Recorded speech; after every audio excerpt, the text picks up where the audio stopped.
I'm making a beet and hibiscus char siu pork and beet scallion pancakes. It's a Cantonese style of barbecued pork where it's marinated in the barbecue sauce and then roasted. I've steeped 2 parts water to 1 part dried hibiscus leaves. I'm gonna drain this off and we're gonna discard these flowers. It has a lot of bright, delicious acidity. My hibiscus liquid in here, beet juice, soy sauce, white vinegar, this is hoisin sauce, toasted sesame oil. We're gonna add a little bit of Chinese 5-spice, some ginger, sugar. I'm also adding pomegranate molasses. This will add some more tartness to it. I'm gonna let this simmer until it's a sticky glaze consistency. I've got 2 pork tenderloins here. I'm gonna season that with salt and pepper. And you can see this glaze, it's like loose ketchup. I'm gonna save about a half a cup that I can use to brush onto the pork while it's roasting. So I wrap this, I put it in the fridge up to 12 hours. I've preheated a grill pan. If you wanna skip the grilling part of this, traditionally this dish was just roasted anyway. So you could go from here right to the oven. I like to add some oil to the outside of the pork. In this case, I'm using a toasted shallot oil that I made, but you could also just use like a neutral cooking oil just to prevent the meat from sticking.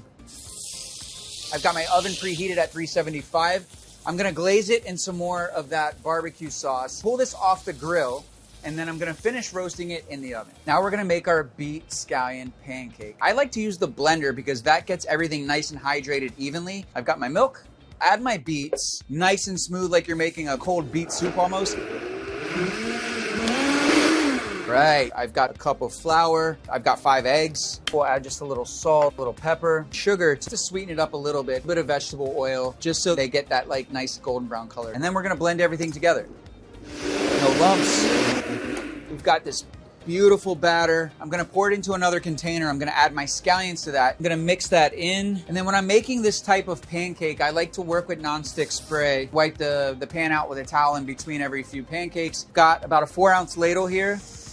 Right into the pan, we'll spin, keep turning it until that goes out to the edges. I like to keep these kind of wooden skewers here. I can kind of like use this to pull the edges away a little bit. This will sort of help me gauge when this is ready. Grab it and just flip it over. 1 minute to 1.5 minutes on each side. Good to go. And now we'll just keep repeating. Pancake party. Pork is out of the oven. We let it rest for about 5 minutes before we cut into it.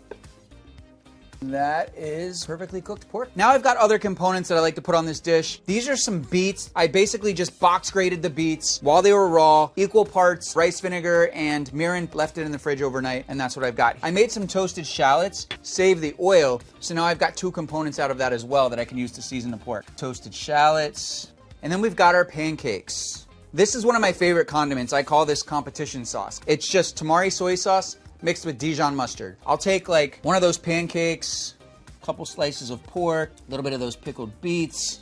I like to add more of that oil, some more shallots, get in there with that soy mustard, and then, I'm just gonna give myself a pat on the back because I deserve it. And you could do this too.